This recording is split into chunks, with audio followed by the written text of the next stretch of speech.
Joyeux Noël et une bonne fête à tous. Je sais pas vous, mais moi cette année j'ai hâte qu'on soit Noël. Surtout par rapport au film qui va sortir dans cette période-là.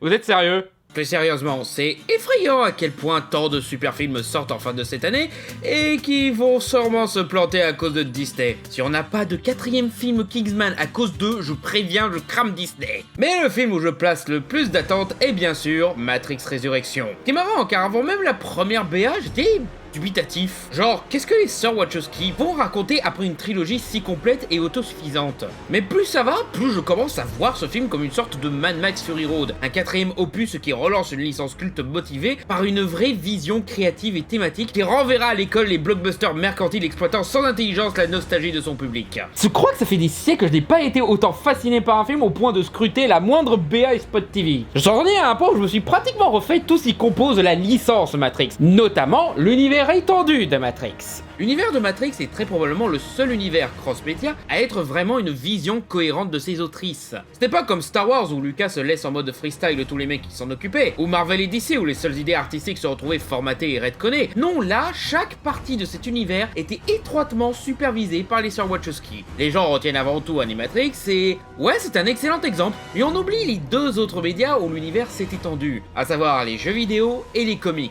D'ailleurs, je vous conseille les comics Matrix qui viennent de sortir en intégralité pour l'occasion. C'est comme Animatrix, c'est une série anthologique avec différentes histoires se passant dans la Matrix avec différents styles graphiques vraiment sympas. Et histoire de vous mettre l'eau à la bouche, une des histoires a été écrite par Neil Gaiman. Mais aujourd'hui, je vais surtout me concentrer sur les jeux vidéo Matrix. Car disons-le, on ne risque pas de rééditer ou remasteriser ces machins-là. Donc un petit peu de conservation du patrimoine à l'occasion du nouveau film, ça fait pas de mal.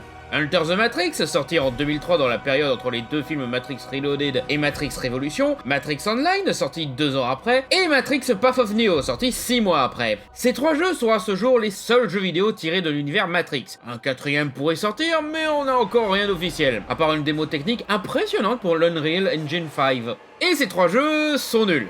Ouais, je vais pas chercher à défendre ces trucs, ils sont très mauvais, car bâclés par des studios véreux pressés de surfer sur le phénomène de film et qui confient le boulot à des compagnies vidéoludiques pas trop chères et pas vraiment connues pour leurs compétences. Mais malgré tout, il y a des idées que je trouve intéressantes dans ces jeux, principalement grâce aux sœurs Wachowski qui étaient très impliquées dans leur développement.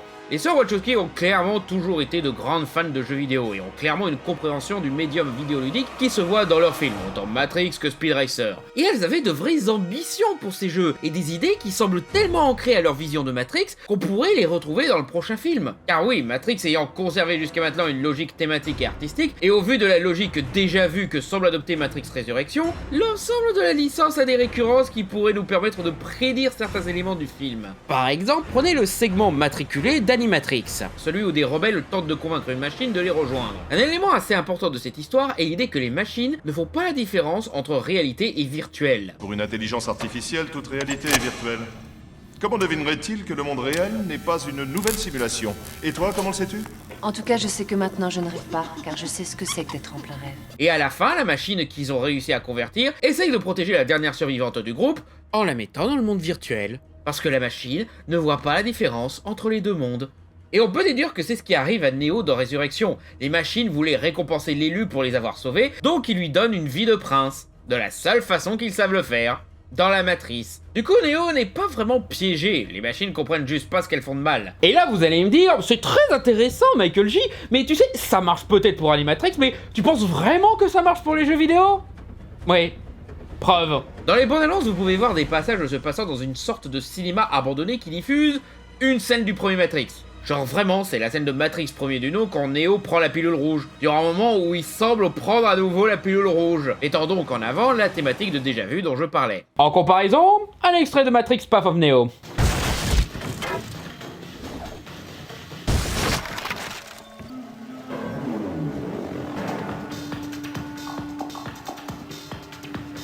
Hé, tu me fais rater la scène! Donc ouais, il y a un pattern à décrypter ici. Et donc nous allons redécouvrir ces jeux conceptuellement et scénaristiquement. Explorer ce qu'il y a à retenir de ces jeux malgré tous leurs défauts, essayer de comprendre ce que les Wachowski ont essayé de faire, voir comment on pourrait prédire Matrix Résurrection grâce à ces indices. Oh, et aussi voir qui a la démarche la plus ridicule.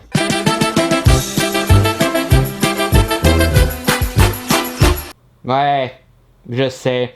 Je gratte beaucoup le fond des chiottes pour espérer trouver des perles sur ce coup-là, ouais.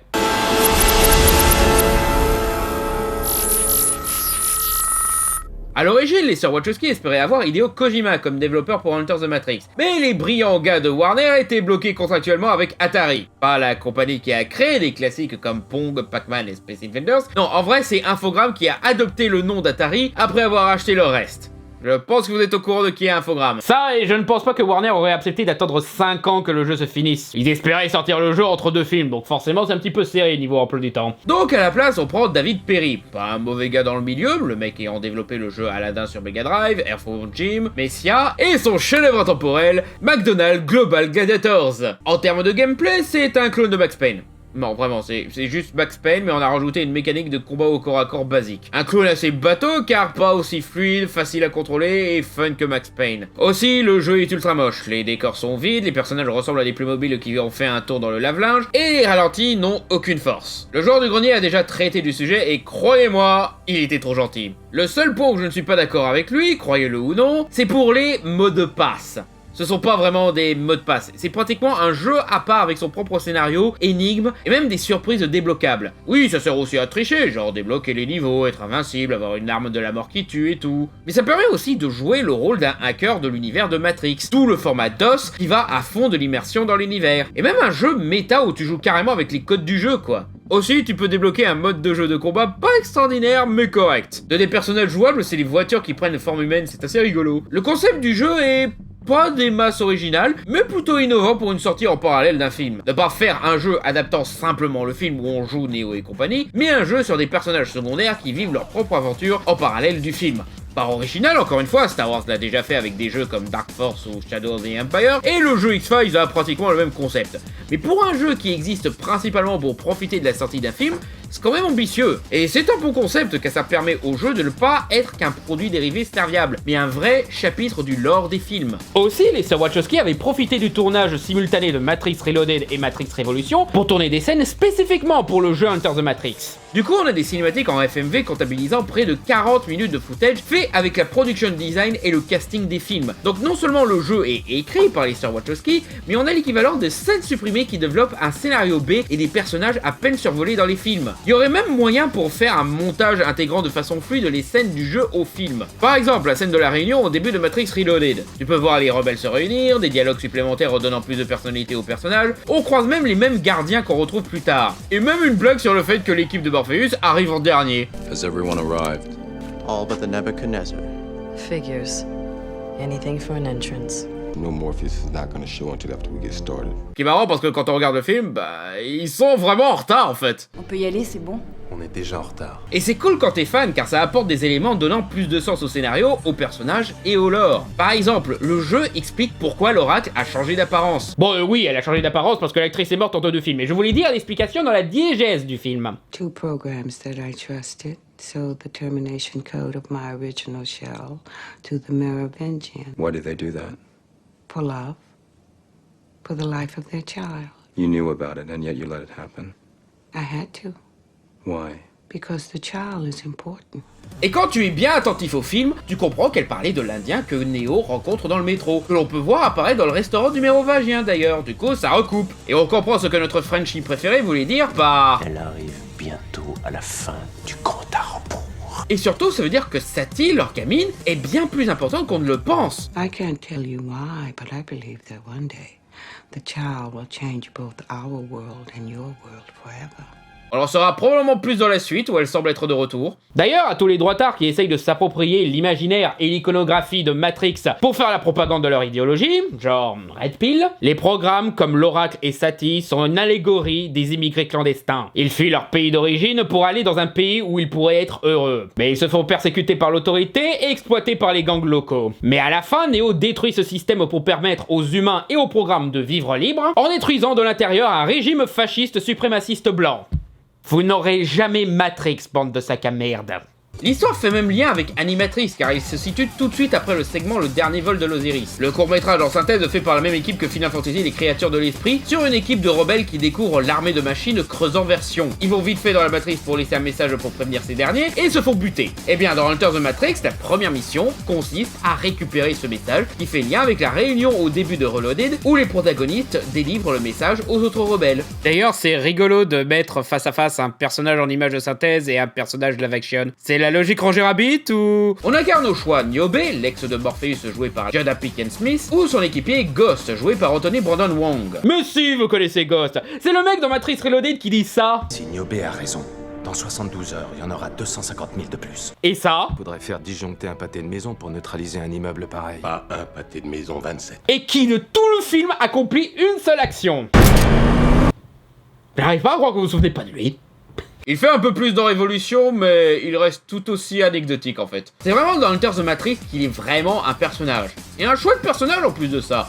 Genre, numéro 3 dans le top des personnages qui méritaient mieux. Et il sera accompagné pour mon personnage préféré du jeu, et numéro 4 des personnages qui méritent mieux, Spark, leur opérateur, qui est pratiquement un figurant dans Reloaded, et qui a que quelques phrases de Révolution. Tu pourrais faire le pare-brise pendant que tu y es. Spark est le comic relief, un critique. Il est là pour te dire à quel point la mission est merdique, et à quel point on est taré de faire ce qu'on fait. I cart your bodies back to Zion. Do you prefer cremation or the gardens? Sparks, your faith in us remains a source of personal inspiration.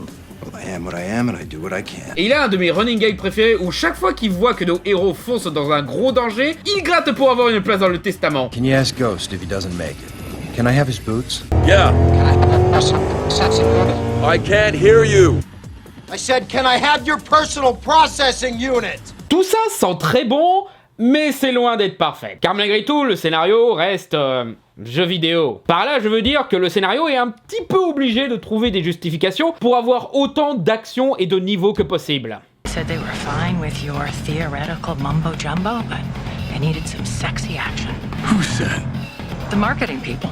Marketing? I thought we were supposed to have total creative control. Welcome to the Matrix.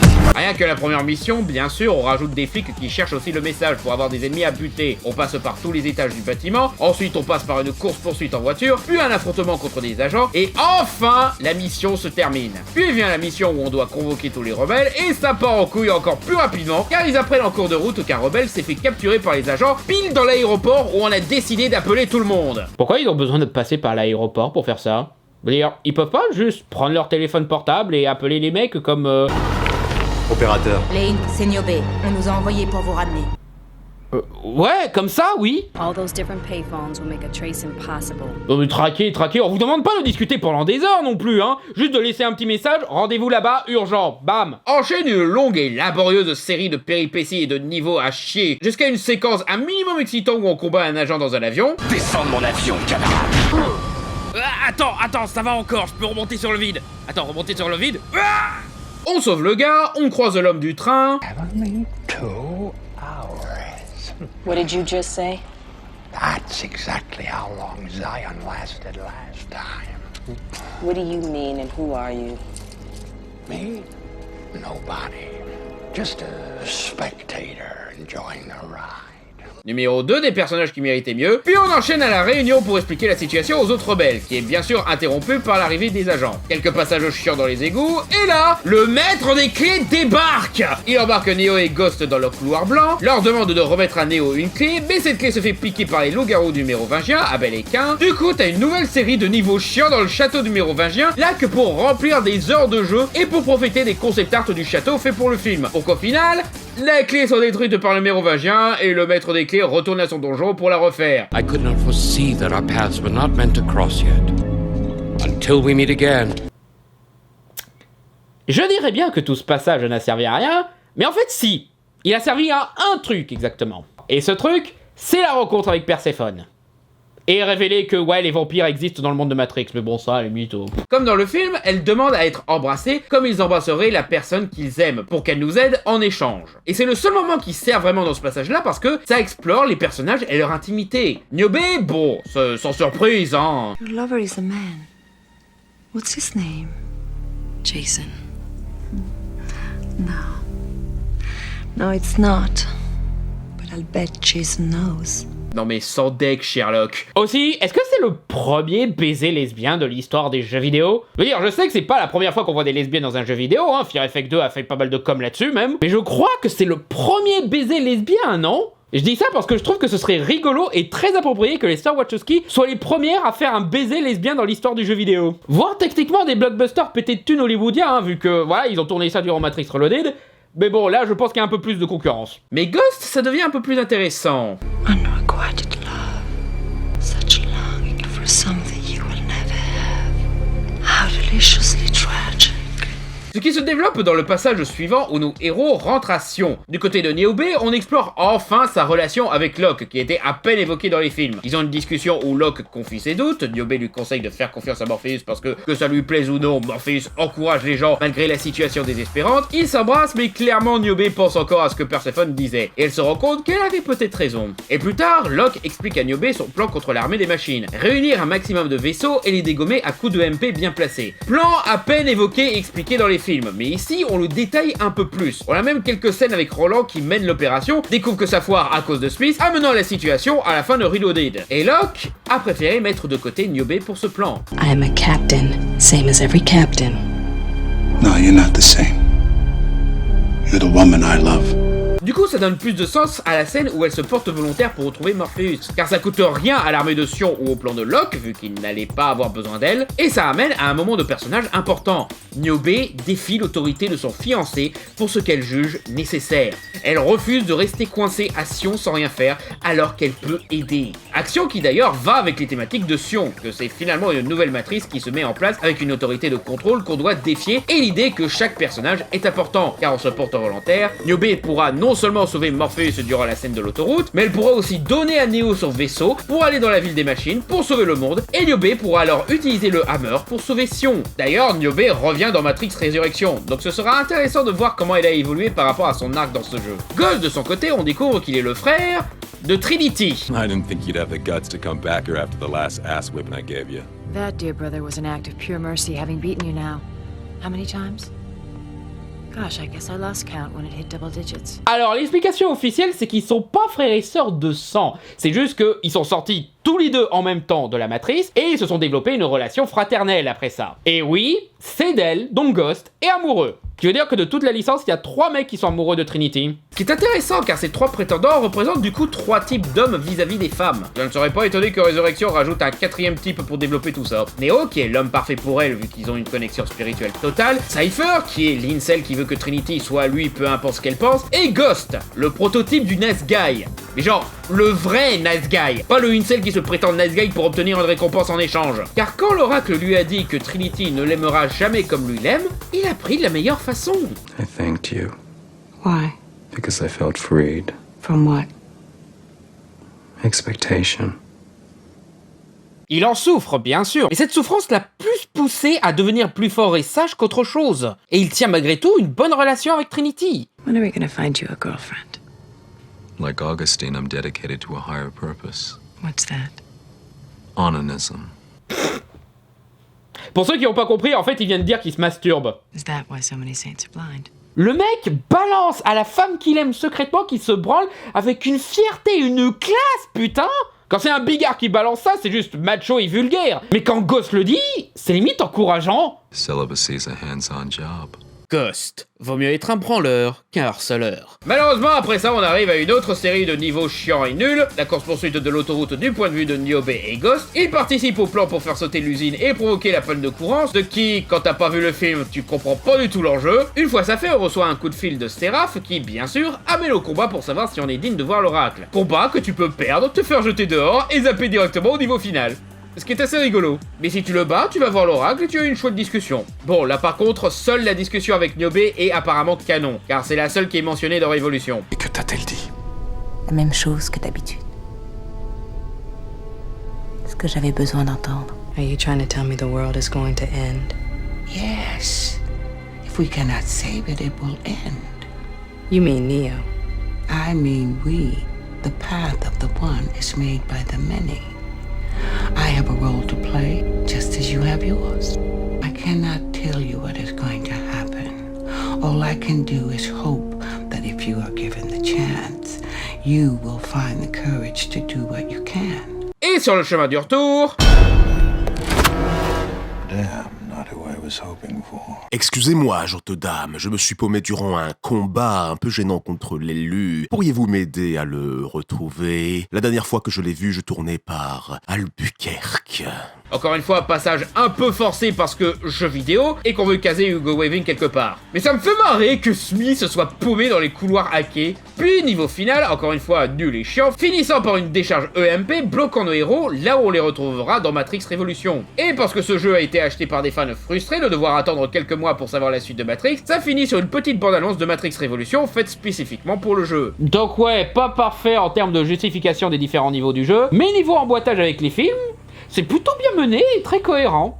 Bon, c'est bizarre qu'on ait pas Niobe et Ghost qui sont genre « Eh, mais je te connais, toi !» quand ils retrouvent le maître des clés dans Reloaded, et que quand ils rentrent à Sion, ils seront pas genre « Waouh, ma dernière visite dans la matrice, c'était trop zarbe! J'ai croisé des vampires, j'étais dans un château, une italienne, elle voulait m'embrasser. Ah oui, désolé mec, mais je suis gay en fait, compte. Mais quoi ?» Mais dans l'ensemble, on voit le soin qu'apportent les sœurs Wachowski à faire en sorte que tout soit lié. Les films, les personnages, les courts-métrages et les jeux, un peu comme dans les films, tous les personnages ont leur rôle à jouer pour sauver le monde. The path of the one is made by the many. Each of us has our own steps to take, our own choices to make. If but one fails, all fail. Et c'est parfait façon Marvel et Lucasfilm, où si t'as loupé une série ou un film, tu risques de pas comprendre. Non, les seules clarifications que le jeu apporte ne sont pas indispensables pour les films. Ça va que dans un sens. Tu n'as pas besoin de jouer au jeu pour comprendre les films, mais t'as besoin de voir les films pour comprendre le jeu. Et ça, à la limite, c'est normal. Parce que les films sont justement le format le plus mis en avant et populaire dans la licence. Et disons-le, on achète Enter the Matrix parce qu'on a vu les films. Ce qui est plutôt rassurant par rapport au second jeu Matrix.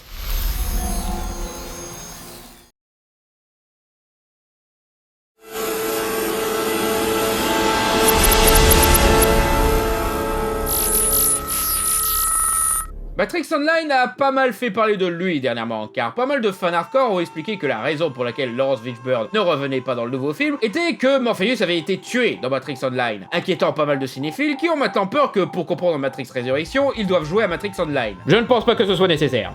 Déjà parce que Morpheus n'est pas juste mort, hein, c'est un peu plus compliqué que ça. Et surtout, Lana Wachowski n'est pas conne. Elle doit se douter que pas beaucoup de gens ont joué au jeu. Surtout qu'il s'est arrêté prématurément parce que, justement, pas beaucoup de joueurs y étaient. Ouais, à l'heure actuelle, c'est pratiquement impossible de jouer à Matrix Online. Ce qui fait que je vais pas pouvoir trop parler du gameplay du jeu parce que, justement, j'ai pas pu y jouer. Mais de ce que j'ai vu...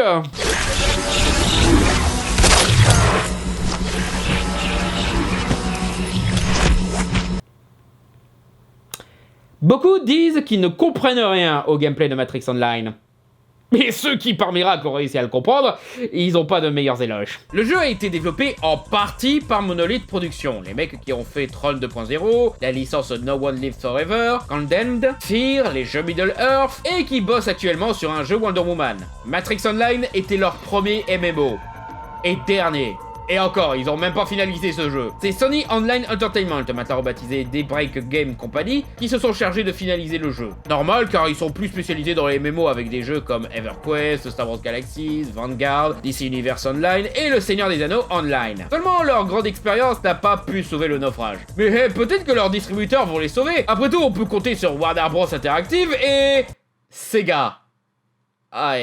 Ah mais putain, ils sont rejoints par Ubi. Oh merde. C'est con car il y avait une certaine ambition avec ce jeu. C'est le premier MMO à avoir un vrai scénario. Maintenant c'est banalisé, mais à l'époque, c'était inédit. Les graphismes sont techniquement plus moches, mais c'est excusable pour un MMO. Et ils ont essayé une esthétique plus cartoon qui fait mieux passer les graphismes. Donc c'est plus rudimentaire, mais aussi plus agréable à l'œil qu'Enter the Matrix. Mais ce qui nous intéresse aujourd'hui, c'est l'histoire. Donc, qu'est-ce qui se passe dans Matrix Online ?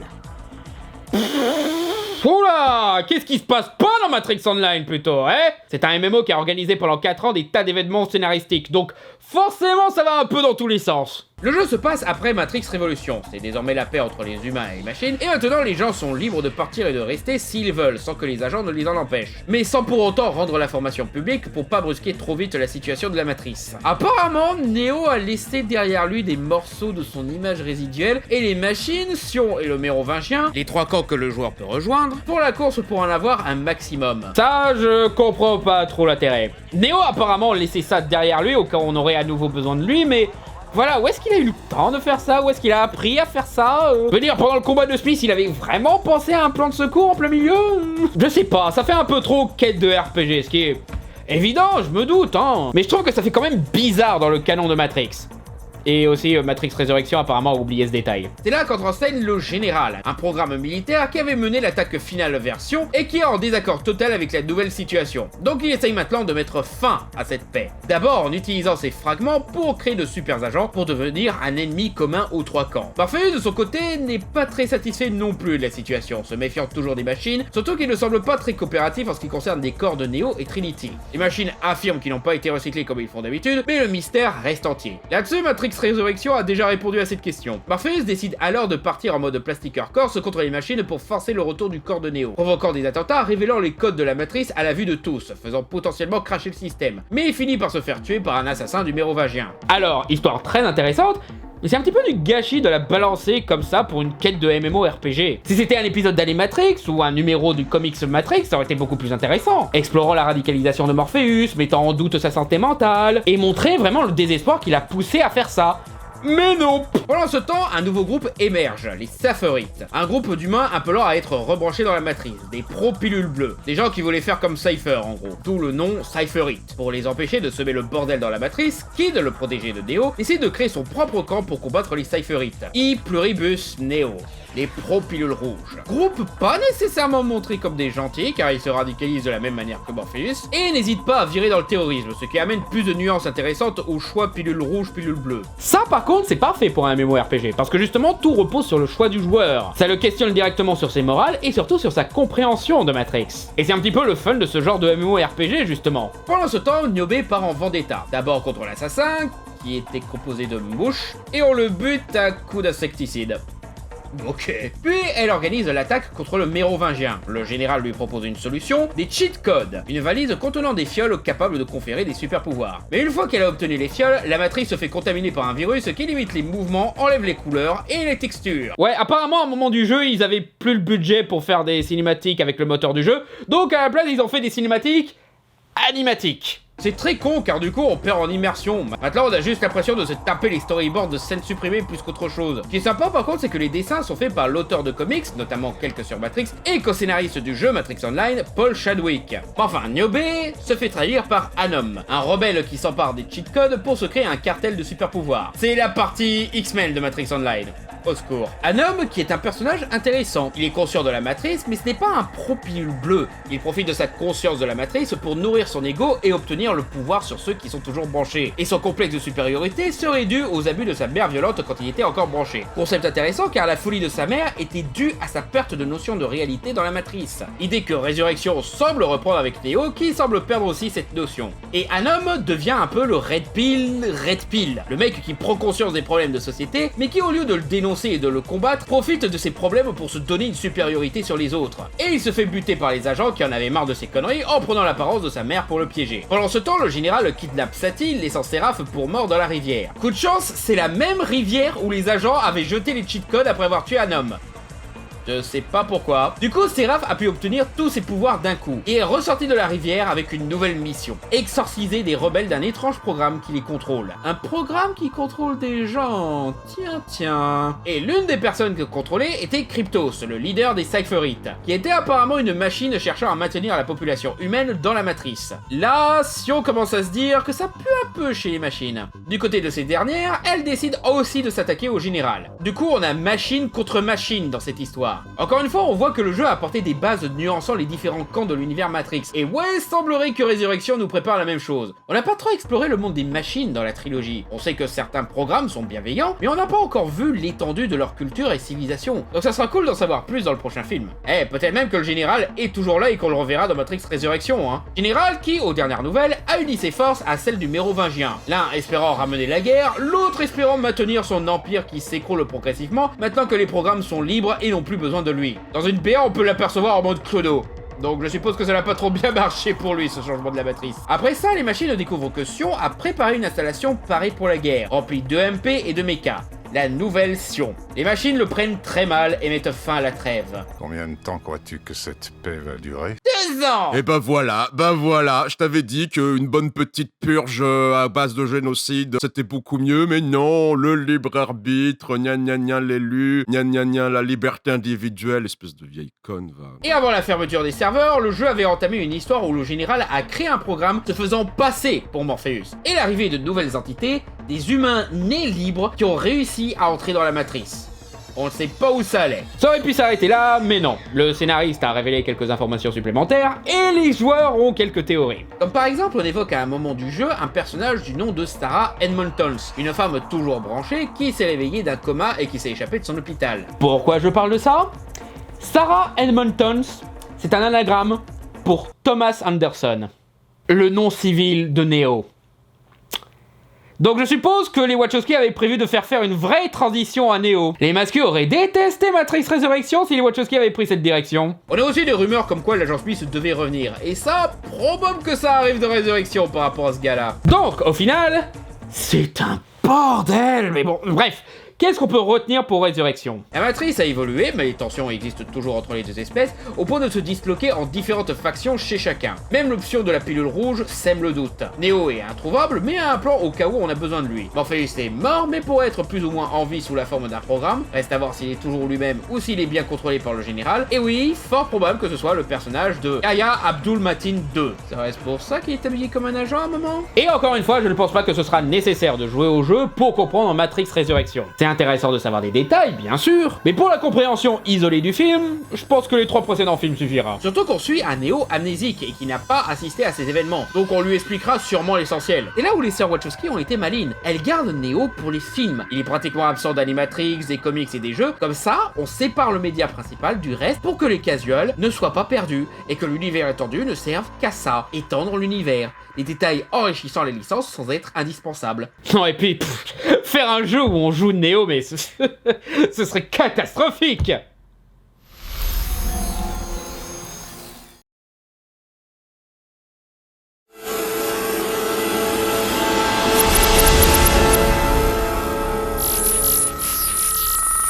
L'une des principales critiques de Enter the Matrix était « Pourquoi on nous laisse pas jouer Neo ?» Vraiment?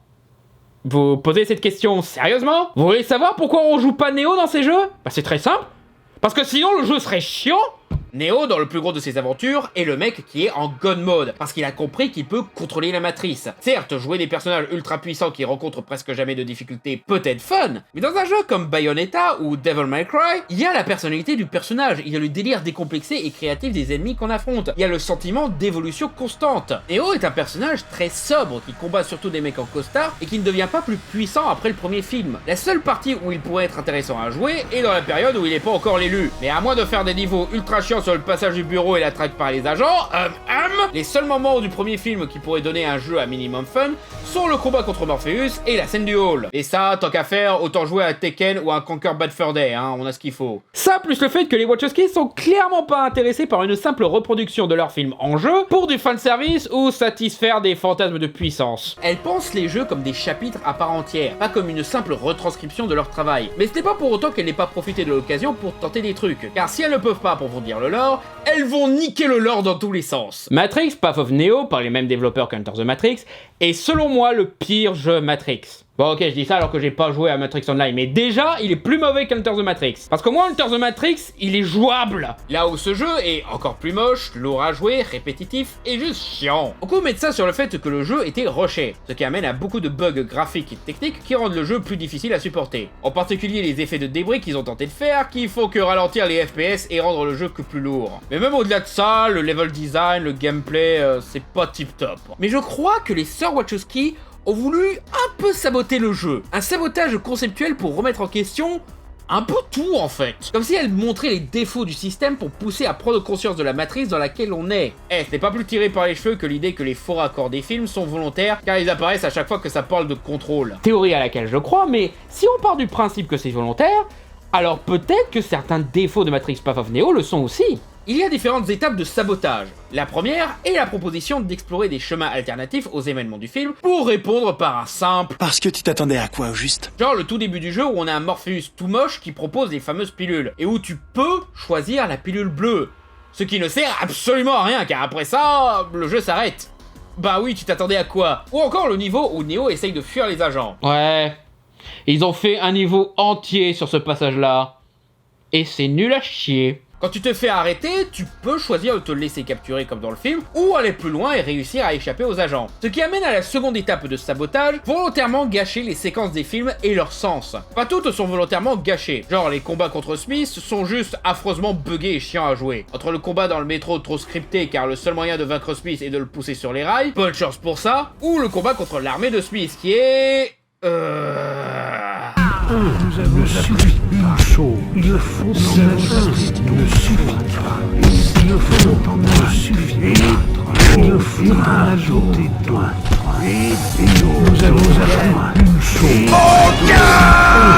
Et non, pour l'époque, ça n'était pas passable. Le jeu date de 2005. Et à cette époque, t'avais de bien meilleurs jeux où tu affrontes seul une armée. Mais t'as aussi des sabotages conceptuels des séquences des films. Dans le film, la scène au bureau servait à montrer que Neo n'était pas un héros d'action, mais un gars normal encore trop accroché à la matrice pour être l'élu. La peur du vide le paralyse pour qu'à la fin, après avoir progressé, il vole. Mais comme là, il est déjà comme Harrison Ford dans Le Fugitif, l'intérêt de la scène est gâché, et même ce moment d'impuissance devient un fantasme de puissance. La troisième étape de sabotage est la déconstruction méta des films. Ça commence par la séquence d'entraînement de Neo, qui devient un prétexte pour une série de niveaux rendant hommage aux différentes inspirations de la saga Matrix. Les jeux vidéo de baston, évidemment, les films de samouraï à la Kurosawa, les films de kung-fu à la Jackie Chan, les films d'action bourrés de flingues et de ralentis à la John Woo, pour enfin arriver au combat contre Morpheus. Comme pour illustrer l'évolution de ces références pour créer ce mélange qu'est Matrix. Et un autre exemple que j'aime beaucoup, le combat contre Seraph qui passe par une salle de cinéma diffusant le combat de Matrix Reloaded que le jeu reproduit. Une façon d'illustrer le déjà vu que Matrix Résurrection reprend pour en faire un point scénaristique plus important. We thought elements from your past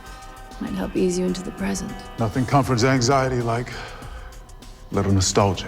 Parce que ouais, à quoi ça sert de reproduire cette scène du film? Ce serait pas mieux de juste revoir cette scène du film? Surtout que voilà, développé par Shiny, ça va pas être ouf de toute façon, hein. Encore une fois, les sœurs Wachowski sont intéressées par les jeux Matrix uniquement pour explorer de nouvelles idées. Reproduire les films, ça les ennuie. Donc si elles se retrouvent coincées avec un concept les forçant à la reproduction, bah elles vont pas se laisser faire. Elles vont mettre le joueur en face de l'absurdité de résumer le potentiel de leur univers à juste des combats cool. Elles essayent d'explorer des idées nouvelles de leur univers, mais ça amène à la quatrième étape de sabotage, la remise en question du jeu et du joueur. Ah ouais, tu veux jouer Neo? Eh bien on va te montrer à quel point jouer Neo, bah c'est chiant en fait. C'est répétitif, c'est trop facile, c'était amusant de faire quelques trucs cool à un moment, mais après c'est lourd. Et les seuls moments avec un peu d'enjeu et de difficulté sont dans les missions d'escorte. Ah! Vous savez qui je suis, monsieur l'agent.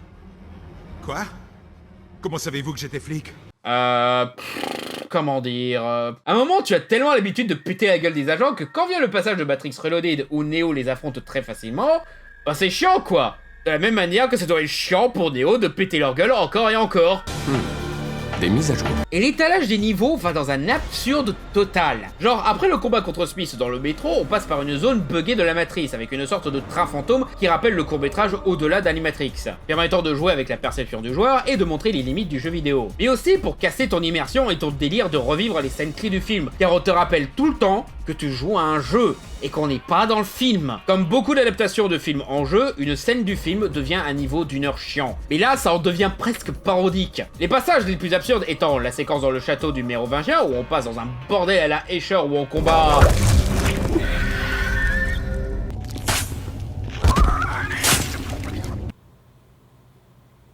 Pourquoi tu cuts sur moi? Tu crois que j'en sais plus que toi? Non, je sais pas pourquoi il y a des fourmis géantes qui font du kung-fu dans le jeu. À toi de me dire pourquoi il y a des fourmis géantes qui font du kung-fu dans ce jeu. Ou encore le niveau dans les couloirs où on tombe sur... Et je suis persuadé que ces jeux vidéo affreux, horribles et violents sont une insulte à nos valeurs fondamentales. Et hop, ce jeu met en scène un vieux fantasme de gamer, tabasser des politicas anti-jeux vidéo. Elles ont poussé le fantasme de puissance de ce genre de jeu au stade du ridicule. Et la quintessence de ces 4 étapes de sabotage est le combat final contre Smith. Certains savent déjà de quoi je parle, les autres ne vont pas croire ce que je vais décrire. Le dernier niveau du jeu est bien sûr le combat final de Matrix Revolution, où on combat un Smith seul qui a atteint la pleine puissance après avoir assimilé l'oracle. Combat qui, comme tous les autres niveaux du jeu, est chiant, mal fait, lourd, et qui en plus t'impose une nouvelle mécanique de jeu de dernière minute. On est très loin du niveau de spectacle du film. Ils ont même pas repris Navras en fond sonore quoi. Et Neo gagne ce combat cette fois. Non, vraiment, il ratatine sans difficulté Smith, reproduisant même certains plans mais en inversant les rôles. Ça enlève toute la force de ce passage. Neo épuisé, dépassé par sa némésis et la colère divine de Smith. À la place, on fait de Smith une victime. Il était déjà au niveau d'un mauvais méchant du samedi matin après toutes les patates qu'il s'est pris au cours du jeu, mais là il se fait humilier alors qu'il est plus puissant que jamais. Et une fois vaincu, les sœurs Wachowski elles-mêmes interrompent le jeu et cassent carrément le 4e mur pour dire qu'elles ont changé la fin. Parce que la fin de Matrix Revolution serait soi-disant pas une bonne fin pour un jeu. Si le trip Jésus peut marcher dans un film, dans un jeu vidéo, c'est... plat. Vraiment plat. Genre, waouh!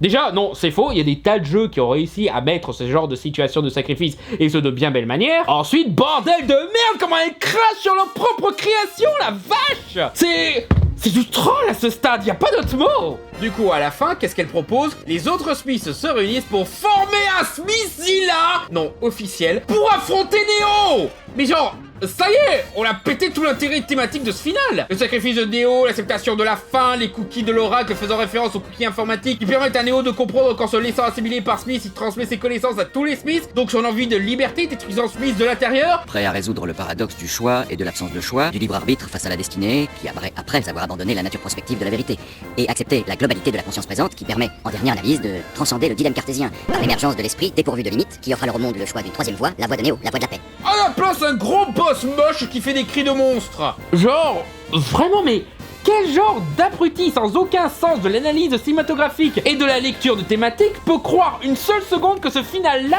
serait mieux que le final de Matrix Revolution? Even the video game had a better climax than this. Okay, it was pretty fucking silly, but have you come to expect that from these films by now? At least it was something bigger and different. Why are we supposed to be impressed by this? Je ne suis pas en colère. Je ne suis pas déçu non plus. Je suis juste fatigué. Et une fois vaincu, on a la scène où Sion fête la fin de la guerre, avec en fond musical We Are the Champion de Queen. We are the champions, my friend. Non mais c'est bon les frangines là, y a plus rien à saboter, vous avez déjà tout cassé à ce stade. Rien que le fait qu'elles interviennent directement pour bien te faire comprendre que ce qui suit est complètement débile et se torche avec les films en dit long sur leur vraie démarche. Elles prennent avec humour leur héritage, leurs fans et la débilité de ce projet. Comme si elles savaient que le jeu allait être nul de toute façon, que leurs spectateurs étaient plus intéressés par l'action que par les thèmes philosophiques. Alors tant qu'à faire, autant troller. Et d'ailleurs, elle continue à troller par rapport à ça, hein. Mais c'est un troll qui sert à montrer tout ce qui ne va pas dans l'industrie, la perception de la licence et le médium sur lequel elle bosse. Comme si elle voulait faire le pire jeu du monde, juste pour que les joueurs se disent « Ouais non, ce système qui fait des jeux aussi pourris, y en a marre, on mérite de meilleurs jeux. » Pilule rouge. Word of advice. Agents are bad. But whatever you do, stay the hell away from marketing. Comme je le disais, les sœurs Wachowski espéraient avoir Hideo Kojima pour développer Enter the Matrix. Et avec Path of Neo, on voit leur tentative de faire un jeu à la Kojima, oscillant entre le stupide ridicule et le génie qui te fait remettre en question le système. La façon dont elles mettent en avant l'absurdité de la répétition et du fun décomplexé n'est pas sans rappeler Metal Gear Solid, particulièrement le 2 où les répétitions du premier jeu sont un point scénaristique important visant à remettre en question l'exploitation du succès de sa création originale. Ça rend l'exécution désastreuse de ces jeux encore plus triste, car elle manquait pas d'idées pour faire de vrais jeux sérieux sur l'univers ou des délires gonzo. Et quand on voit les images de Matrix Résurrection qui partent sur de la reproduction tout en te montrant clairement la supercherie de cette reproduction, clairement Lana Wachowski est restée fidèle à elle-même et a vraiment quelque chose à dire sur ce qu'on retient de son univers, comment Hollywood l'exploite et retire son essence pour qu'au final, même ces films dénonçant les problèmes du capitalisme deviennent un produit capitaliste. De la même manière que l'élu et la prophétie sont un énième moyen de contrôle, la licence Matrix est devenue une forme de matrice, un moyen de garder la population calme et sous contrôle. Et clairement, ça emmerde les Wachowski qui feront tout pour conserver l'arme de Matrix et pousser à la révolution, quitte à détruire les fondations de son œuvre. Et ça me rassure pour Matrix Résurrection. Déjà, ça confirme encore plus l'idée que le film va partir dans une remise en question méta de la licence et son impact culturel, un peu comme ce que je disais sur Star Wars 7, mais en encore plus radical. Et ça montre qu'elle cherche à chaque opportunité de faire avancer leur univers, que ce soit en développant les personnages secondaires, en explorant son avenir compliqué et remettant en question les différents camps qui se multiplient dans ce conflit, et en déconstruisant sa propre création pour créer quelque chose de nouveau. Reste à voir si le film confirme ce que les jeux nous laissent supposer sur l'avenir de la matrice. En attendant, je vous dis joyeux Noël, bonne fête à tous, et souvenez-vous, prendre la pilule rouge, ce n'est que la première étape pour combattre la matrice. Le plus important, c'est ce que vous faites après. Merci d'avoir regardé cette vidéo, j'espère qu'elle vous a plu, n'hésitez pas à liker, commenter, partager et vous abonner, et si vous voulez soutenir l'élaboration et l'amélioration de l'émission, vous pouvez déposer un don via Utip ou via Patreon, où vous aurez des exclusivités comme les Fermez-la un jour en avance, nom dans les crédits, t-shirts, badges, mugs, posters et bien d'autres à venir. Merci encore et à bientôt sur Fermez-la.